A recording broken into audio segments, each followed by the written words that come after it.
tentang kehidupan manusia dan keadaan setiap hati manusia.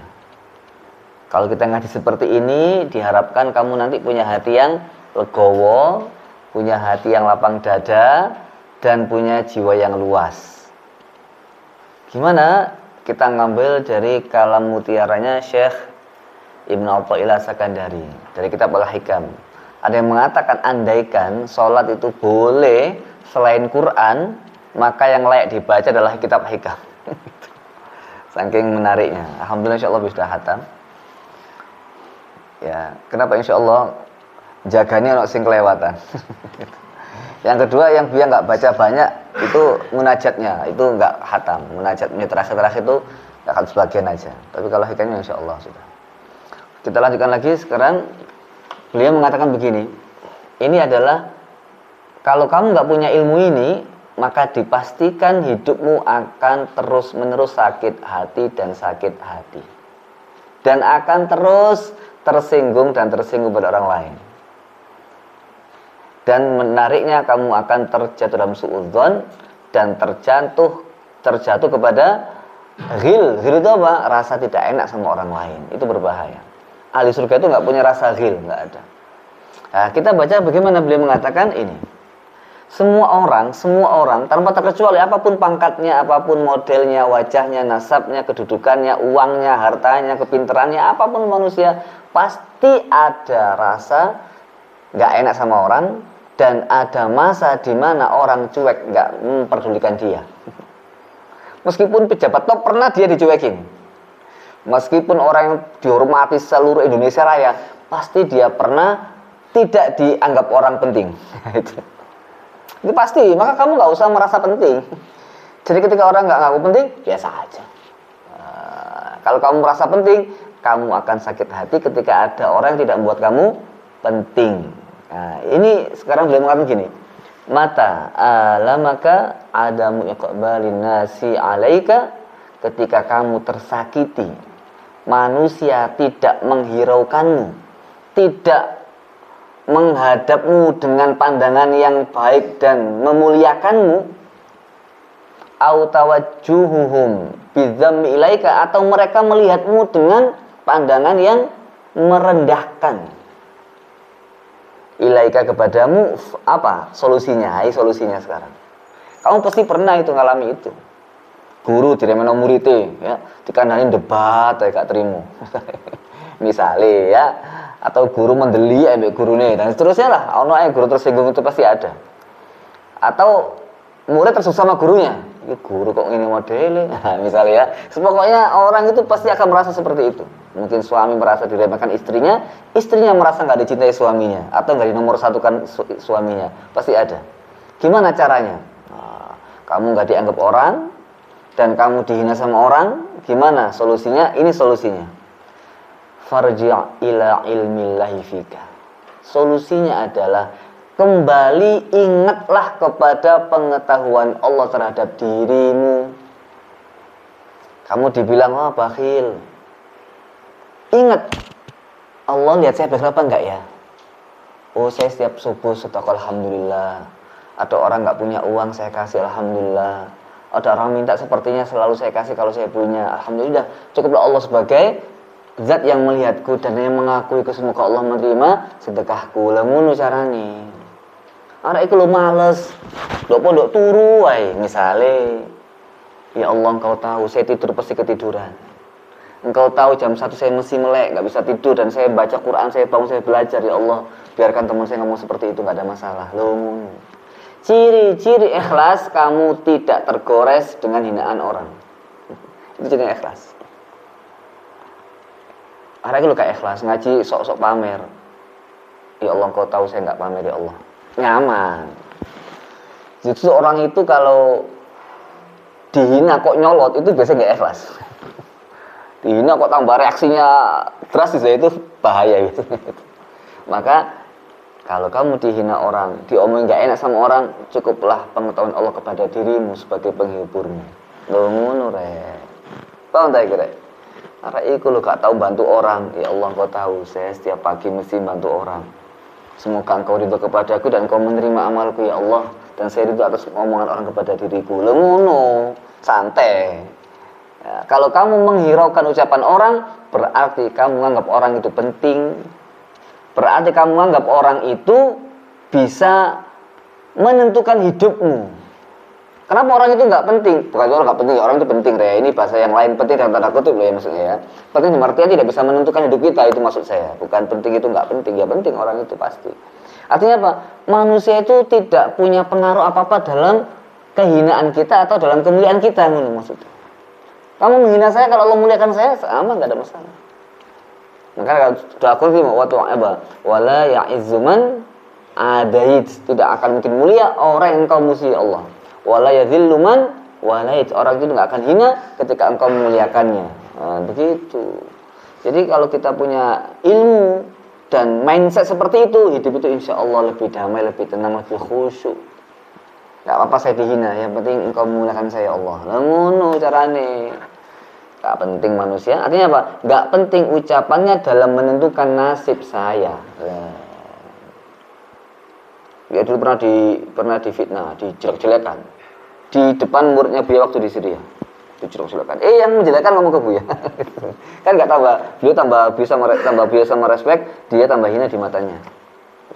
Jadi kamu jangan sekali-sekali menghina orang, karena boleh jadi yang kamu hina itu mulia di sisi orang yang kamu ceritain. Karena apa? Dalam syair itu gimana? Wa ainur ridho an kulli aibin kalilatun. Orang itu kalau sudah cinta, kejelekan itu sudah buta. Wa ainul sukhti tubdil masawiyah. Kalau mata melihat dengan kebencian, apapun terlihat jelek. Wow. Maka orang yang mencintaimu tidak perlu cerita tentang kehebatanmu. Dan orang yang membencimu tidak percaya dengan kehebatanmu. Gitu. Paham tak kira? Maka fokuslah kepada hal-hal yang membuat Allah ridho kepada kita, karena hidup kita satu-satunya yang menentukan adalah Allah Subhanahu wa ta'ala. Hatimu damai, tenang. Sudah berapa banyak para ustadz Gus dihujat netizen ribuan, masih mulia aja kan? Masih undangannya laris, masih banyak yang mengundang.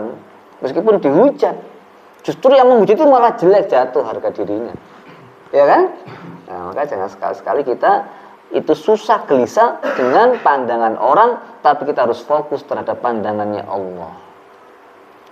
Kalau sudah punya begini, kamu akan fokus Allah gimana dengan saya. Saya malu sama Allah kalau begini. Oh, itu bukan manusia lagi, standar penilaian dalam hatimu. Banyak orang caper kan? Justru dengan capernya malah menjatuhkan harga dirinya. Dan keharuman minyak wangi akan tercium baunya, meskipun tidak terlihat bentuknya. Sebagaimana juga keburukan, meskipun dicor pakai beton, tetap akan tercium bau busuknya. Maka jangan sekali-sekali mengatakan aman dari kejelekan yang kamu sembunyikan. Pasti ada saatnya itu akan semerbak bau busuknya. Banyak cerita mayat dicor kan? Kok bisa ketahuan tuh gimana coba? Dicor ketahuan. Kurangnya apa? Ada juga mayat yang taruh di pipa dulu. Itu juga ketahuan juga, di pipa dilem kanan kirinya, bayangkan. Ketahuan bau busuknya. Padahal logikanya nggak mungkin, karena sudah nggak ada bau. Karena kalau pipa bau, semua sapi yang bau itu. Tapi kenapa mayat kok bisa bau? Allah membaukan. Oh, jadi tadbirul khalqi, tadbirullah, tadbirul khaliq di atas tadbirnya manusia. Ya, tadbir itu apa? Pengurusannya Allah kepada makhluk lebih hebat daripada pemikirannya makhluk gitu. Makanya kamu ini hidup jangan dipikul berat beban hidup ini berat. Kamu pikul loh. Jangan dipikul bebanmu itu. Apa? Wa ufawwidu amri ilallah. Saya pasrahkan kepada Allah. Lu ngono. Fa idza azamta fatawakkal 'ala Allah. Ya kan? Hasbunallahu wa ni'mal wakil. Saya pasrahkan kepada Allah, beres. Alaika tawakkaltu ya Rabb.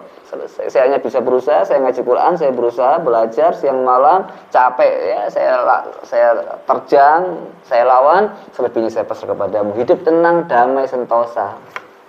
Kamu hidup kamu pikul sendiri ya berat, jangan dipikul. Dilakoni yang ikhlas, sungguh-sungguh ya, insya Allah pasti Allah akan membantunya. Itu lanjutkan lagi. Wah, itu banyak keterangan lah nih, kira. Fa in kana la yuqni'uka ilmuhu fika, jika kamu itu masih enggak tenang dengan pengetahuan Allah kepadamu, fa musibatuka bi adami qana'atika bi ilmihi asyaddu min musibatika bi wujudil adza minhum. Maka musibahmu dengan tidak merasa tenang dengan pengetahuan Allah kepada perilakumu dan dirimu itu lebih berat daripada musibahmu adanya rasa tidak enak, sakit hati dari orang lain. Paham tak ya? Jadi kamu harus ngerti ilmunya Allah itu meliputi dirimu, Allah tahu, kok kamu masih nggak tenang saja, itu musibahmu yang ini lebih berat daripada musibah disakiti orang. Paham tak kira? Istighfar sing akeh berarti. Terus, terusin lagi, ini penting sekali. Biar alhamdulillah nggak tahu. Hikmah yang kedua ini biar nggak bisa lupa, nggak lupa. Apa? Setiap manusia yang kamu dekati dan dekat denganmu potensi menyakitimu sangat tinggi sekali, atau bahkan pasti akan menyakitimu.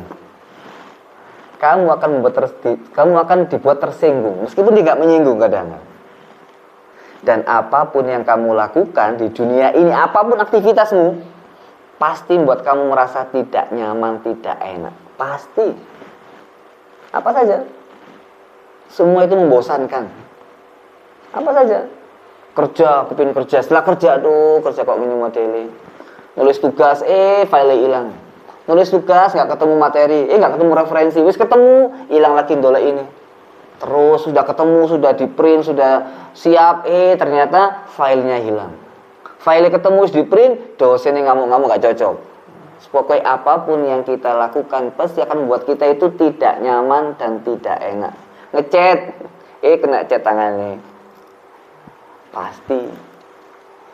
Paham tak kira? Mana ada orang gak kena chat? Pasti kena chat. Nyupir ono ngantuk meskipun Alphard. Ono saat jenuh itu mesti ono. Jadi bapak kepindu anak, aduh punya anak seneng, mesti ono ngamuk jadi bapak itu. Paham tak kira? Jadi mahasiswa pasti ono boring, ono suntuke, ono sumpeke. Apapun yang kalian kerjakan pasti akan menyusahkanmu. Ingat omongan itu. Apapun. Nganggur sumpek, kerja ya sumpek. Nganggur gak enak, bosen, turu molak malik, ngalor ngidul. Gitu? Ketika pekerja, terlalu banyak kerjaan numpuk, atasan begini, belum laku yang dagang. Kalaupun laku ternyata harga anjlok, pasti itu semuanya. Sepeda kamu lap-lapi suweneng kosain mesin serempet kok mesti. Rumusnya begini, omongan Ibu ya, ingat. Semakin kamu cinta kepada dunia, semakin ia menyakitimu. Siapa saja dan apa saja. Cinta istri nemen, semakin menyakiti itu. Bener. Cinta anak berlebihan, semakin membuat kesel hatimu nanti. Gimana? Biasa saja. Sesuatu yang tidak akan menggores hatimu itu apa? Kalau kamu berinteraksi dengan pendekatan atas nama Allah. Enggak, itu aman. Mencintai orang karena Allah aman. Bojo kok nyubuai. Rewele gak karu-karuan, cerewete sak kampung. Kalau sing sok ngalano cerewete misale. Karena Allah aman. Tak rambut karena Allah. Sumber pahala bojoku iki misale. Kan iki punya anak duwablek misale. Anakku nyubuh. Ngongkon wong tuae tirakat wiritan. Ngono rek. Karena Allah enggak ada masalah, enggak karena Allah jengkel. Maka ada wali Allah itu gimana? Terkesan Bu ya itu. Ada seorang wali Allah. Ini yang kita mahir ya. Ada wali Allah itu punya istri cerewetnya super. Terus pokoknya akhlaknya sangat buruk sekali. Sampai orang-orang itu tanya, kamu kok tahan? Kok nggak kamu cerai saja? Sampai ngono. Kenapa nggak kamu cari istri yang model kayak ngono itu? Mosok kuat kamu itu? Saya nggak kuat. Apa kata beliau? Kalau saya ceraikan istri saya yang seperti ini, siapa yang bisa kuat menghadapi dia? Nggak ada yang kuat kalau nggak saya. Biarkan saya aja yang menanggung beban seperti ini. Iki wali tak kira. Saya nggak wali nggak bisa itu. Bayangkan coba. Kalau saya lepaskan, nggak ada orang sanggup punya istri seperti itu. Maka kalau nggak ada yang punya suami dia, kalau nggak punya suami, siapa yang ngurus hidupnya? Yang ngasih nafkah dia? Lu ngono. Itu karena Allah itu. Gak karena Allah nggak kuat. Maka kalau kamu kepingin semuanya itu aman-aman saja, baik-baik saja, hatimu tidak terluka, tergores, maka setiap perbuatan karena Allah aman. Ngecek tugas, file hilang. Allah ridho, sebenarnya aku sabar, wis oleh ganjaran. No. Pasti ada hikmahnya. Loh, beres. Inilah suka duka menjadi mahasiswa ngerjakan tugas. No. Paham tak kira? Dosen killer, gak tahu senyum mendeli, makalah dibantingi, mahasiswa dikeplaki misalnya. Masya Allah, dosen seperti ini menguji kesabaran saya. Dosen seperti ini menambah pahala dan keikhlasan saya. Beres wis. Paham tak kira? Maka lakukan karena Allah. Mencintai istri gak karena Allah, banyak berantemnya, banyak mangkalnya. Mencintai anak pun sama, mencintai siapapun juga sama. Mencintai guru, kalau kamu takar dengan nafsumu, kamu akan beda pendapat, beda persepsi, dan kamu akan tidak sesuai dengan ridhonya, bahaya. Kalau tak kira? Maka ngukur orang jangan pakai nafsumu dan keinginanmu serta kecocokan hatimu, tapi ngukur orang dengan takarannya Allah. Kalau tak kira? Maka santri-santri itu kenapa mendapatkan derajat yang mulia itu ambil guru pokoknya na'am, sami nawatok, nangis pokoknya apa jadi guru siyong nggih ngono. Wis salah bener pokoknya mau jadi kiai, itu makanya gitu puncak tertingginya dapat dia. Nek kalau kamu ukur dengan dirimu, kiai kok ngkone ngene, ketone gak cocok iki nek ngene. Ya, itu menjadi masalah lagi. Maka di situ orang-orang sampai banyak terkenal itu kayak Hanan misalkan dawuhnya gimana? Salahnya istihad gurumu kepadamu lebih baik dari benarnya pilihanmu. Lo ngono sampean. Itu kalimat kaul bahasa Arab gitu, biar enggak hafal. Jadi salah gurumu atas pilihan hidupmu itu lebih baik daripada kebenaran yang kamu tentukan sendiri. Paham tak? Nah, ini aman wis kano mukhalafah wis beres ya. Andaikan semua santri begitu, semua anak begitu, insya Allah nggak ada anak durhaka, nggak ada santri durhaka. Gitu. Tapi kudu milih guru sing tepat kan gitu ya. Nah, gitu. Wis, jadi kesimpulannya kalau kepingin aman dari gangguan manusia dan gangguan pekerjaan, niatkan semuanya karena Allah. Nang kampus hujan-hujan ngepot-ngepot, kate licin kan, kate terpleset. Ternyata dosen nggak masuk tiba-tiba. Perkuliahan online. Karena hujan, badai, perkuliahan online. Lu satu kampus online. Wis bahasa-bahasa kate ngepot-ngepot, online kuliah. Sepedanya bisa. Paham tak kira? Apa yang kamu lakukan? Ya Allah, engkau tahu kesungguhanku mencari ilmu dan engkau pasti ridho kepadaku dengan keikhlasanku ini, dan terimalah amalku ini sebagai bukti perjuanganku kepingin belajar dapat ilmu yang manfaat. Ngono rek. Saya tunjukkan kepadamu ya Allah, kalau saya sungguh-sungguh pengen dapat ilmu, engkau dapat ilmu engkau. Paham tak kira? Ya Allah, ini adalah bukti perjuanganku kepingin dapat ilmu. Urusan dosen oleh sakarepe dosen ini. Yang penting engkau saya tunjukkan ya Allah, saya sungguh-sungguh. Maka futuhlah hatiku mendapatkan ilmu yang lebih dari yang kau berikan kepada semua teman-temanku. Ngono carane, ojo dosen. Ojo ngono. Ya bener ini, bener. Dosen pun sama, kadang-kadang mesti bela-belani gak teko santri ini bisa itu, nggak ada masalah. Yang penting kita tujuan kita niat ngajar. Kalau sing teko gak apa-apa. Yang penting Allah tahu kalau kita niat melakukan karena Allah. Beres itu. Nah, itu caranya ya. Jadi semua niatkan, pasang kuda-kuda hati karena Allah, maka sakit hati akan hilang, kecewa akan sirna. Ya, tidak ada rasa kapok. Ini begini. Hikamnya gini, hikamnya. Innama ajrul adza 'alaihim kaila takuna sakinan ilaihim. Allah sengaja mendatangkan rasa sakit hati dari manusia kepadamu. Apa tujuannya? Ini kaila taskuna ilaihim. Bahasa di sini kaila takuna sakin ilaihim. Ada yang mengatakan kaila taskuna ilaihim. Ada dua redaksi. Supaya kamu itu enggak merasa nyaman, tenang, tentram dan terpaku dan berharap sepenuhnya kepada orang tersebut. Supaya kamu itu enggak mengharapkan sepenuhnya kepada dia. Saya di kampung sini aman karena Pak RT sama saya dekat. Nah, itu bahaya. Saya di sini aman, polisi ya sudah CS, sudah klop sama saya. Kena tilang nggak ada masalah, tinggal calling beres. Itu masalah itu. Kamu merasa tenang dengan orang lain. Saya sudah aman. Masalah uang, bapak saya tanahnya 2 hektar. Ditanduri tembakau, sudah dipoking sama Surya, gudang garam. Itu saking lain. Maka setiap hatimu merasa tenang, nyaman dengan orang lain, Allah akan rusak hatimu. Ingat mau saya bilang. Siapa saja. Kecuali ke atas nama Allah, ya. Orang tua suruh saya jaga karena perintah Allah, beda lagi itu. Tapi kalau kamu, orang tua saya kaya santai, orang tua saya penyayang santai, nggak bisa. Allah akan rusak itu, akan rusak itu. Jadi tujuan Allah mendatangkan sakit hati dari orang lain supaya kamu tidak merasa tenang, tentram kepada dia atau mereka. Arada an yuz'ijaka an kulli syai' hatta la yushghilaka anhu syai'. Allah sengaja membuat kamu tidak nyaman dengan apa saja, agar kamu tidak disibukkan apa saja dari mengingat Allah Subhanahu wa ta'ala.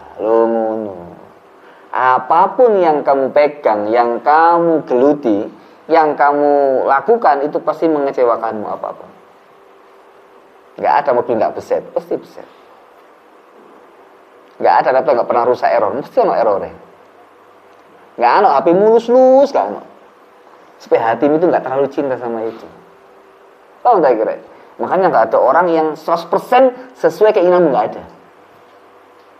Kalau kamu ukur dengan hatimu, dirimu, dan perasaanmu. Paham tak kira? Supaya itu aja. Maka jangan kamu itu merasa nyaman, tenang, terpaku, ya, dan merasa bebas dari segala masalah ketika kamu dekat dengan orang lain. Jadi semua itu waspada. Waspada itu apa? Lakukan semua karena Allah. Paham tak kira? Semakin cinta, semakin kehilangan. Ingat-ingat, santai saja. Paham? Semakin cinta, di WA gak dibalas, mangkal gak karuan. Ini gak cinta, paling lali, paling lupa. Dia gak cinta sama, gak ada masalah, beres. Cari lagi, enak. Hati nyaman, iya enggak? Tapi dia satu-satunya itu bahaya. Jadi biasa aja. Punya istri cantik, biasa aja. Dia terlalu bujuku, Masya Allah. Biasa aja. Nah kalau Masya Allah cepet mati kok. Jadi bojo elek biasanya awet. Paham tak kira? Bener itu deh. Kamu punya anak ganteng, pinter, nomurut, itu bahaya itu. Nek kamu sampai cuwinta itu bahaya. Jadi kadang-kadang kok nakal, jika kamu terlalu cinta sama dia. Itu sudah sunatullah itu. Maka supaya kamu itu tidak kehilangan, jangan terlalu cinta berlebihan, biasa saja. Semua lakukan karena Allah. Ya jadi anak yang biasa.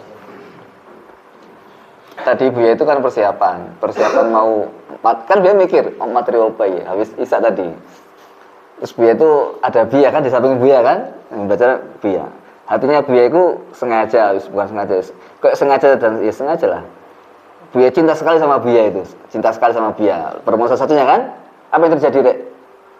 Waktu itu sambil, pokoknya setengah serba gimana, saya cinta sekali lah. Biasanya bilang gitu, cinta sekali, saya cium gitu kan. Saya mau nyoba juga, gimana ini? Allah mendatangkan rasa gak senang, subhanallah langsung itu. Jadi dia kan gini, dia itu gini langsung jedok di ininya Bu ya. Kepalanya gue ini gitu. Langsung.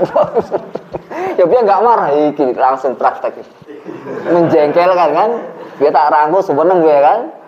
Kemudian dia langsung ke sana, terus balik ke belakangnya itu, atletnya itu terlalu begini, kena sini kan. Lumayan ini prakteknya oke. Astagfirullahaladzim. Oh biasa aja, jangan terlalu cinta, bahaya. Ya kasihan anaknya, kasihan dirimu juga, biasa saja. Maka ada solusinya apa? Rasulullah memberikan solusi gimana? Man asda ilaikum ma'rufa fakafi'uhu fa illam taqdiru fad'u lahu. Kamu kalau dikasih orang kebaikan kamu balas. Kamu dikasih sarung, kasih dia baju. Kamu dikasih ditolong, ya kasih fakafi'uhu, balas dia. Balas. Kalau kamu nggak mau membalas, doakan dia. Gitu. Tujuannya apa, Tujuannya apa? Kullu dzalika liyatakhallasa al-qalbu min riqqi ihsanihi min riqqi ihsanil khalqi. Semua itu supaya hati terbebas dari perbudakan kebaikan orang lain kepada kita. Kalau kamu kasih kebaikan terus, kamu kan senang akhirnya kan? Cinta, kamu akan diperbudak, apa yang dia ngomong kamu akan turuti dia. Nah, itu bahayanya. Maka apa? Dan kamu supaya hanya berfokus pada Allah. Kalau kamu dia baik, kamu baik, sudah selesai. Saya nggak punya jasa, balas jasa. Oh, nggak punya jasa budi, nggak punya balas budi, aman. Kalau kamu itu dikasih baik terus sama dia, hatimu akan cinta sama dia, senang hatimu itu. Kalau kamu senang, kamu akan diperbudak dengan ucapannya, kamu nggak sadar. Nah, maka ada yang mengatakan gini, Syekh Abdul Hasan mengatakan gimana? Uhrub min khairin nasi aksar min an tahruba min syarrihim. Kamu itu larilah dari kebaikan manusia lebih banyak daripada kamu lari dari kejelekan mereka. Karena kalau kamu nggak lari dari kebaikan mereka, kamu akan diperbudak dengan cinta kepadanya. Kamu akan diperbudak hatimu untuk cinta sama dia. Dan diperbudak hati lebih berat daripada diperbudak oleh jiwa, oleh fisik. Orang yang menyakitimu kan menyakiti fisik kan? Nah, tapi kalau dia itu sama kamu baik, kamu akan cinta-cinta, kamu nuruti karena pede. Nah, itu bahaya juga. Ini pendapat, ini sikapnya beliau. Tapi kalau kita ya ojo sampai kan dikain Melayu. Tak jajan Melayu. Ya ojo ngono. Sini tak bantu mau Melayu gak gelem aku. Ya ojo ngono, mengecewakan orang. Orang itu kan gelo ya, mau tak kasih baik, saya enggak terima kan orang kecewa, gelo kan, kasihan kan? Nah, jadi kamu ya baik, kasih dia kebaikan yang lain sebisanya. Kalau nggak bisa ya, jazakallah khair, itu termasuk bisa membalasnya. Jazakallah khair, itu termasuk hadis juga. Kalau kamu nggak bisa, jazakallah khairan. Semoga Allah baik itu ya. Jadi artinya apa? Ini artinya paling nggak warning, kamu itu ojo senang-senang diapi uang terus menerus. Gitu. Hatimu akan diperbudak untuk cinta dan nuruti keinginannya. Paham tak kira? Maka penuhilah dan cukupilah kebaikannya dengan kebaikanmu. Jika itu senang tok suwun, tok ojo suwun, balas. Supaya kamu itu nggak merasa balas budi. Tapi hidup itu harus saling tahabau, saling ngasih hadiah, maka akan timbul rasa saling menyayangi. Ini hanya ibaratnya mungkin ya mubalaghah ya, atau hanya sekedar opsi kamu itu ojo senang-senang diapi uang kayak sok balas gitu. Paham tak kira? Nah, itu bisa berbahaya. Tapi ya kalau kita dibagi orang, maka kita terima sebagai bukti kita menyenangkan. Nabi itu kan nggak pernah menolak dikasih orang, meskipun anggur kecut dimakan sama Nabi kan gitu. Nabi ini anggur saya cuma padahal nggak enak. Gitu. Nah, Nabi begitu. Jadi kalian juga begitu, sampai difahami secara tekstual. Paham tak kira? Ya. Wallahu a'lam bishawab.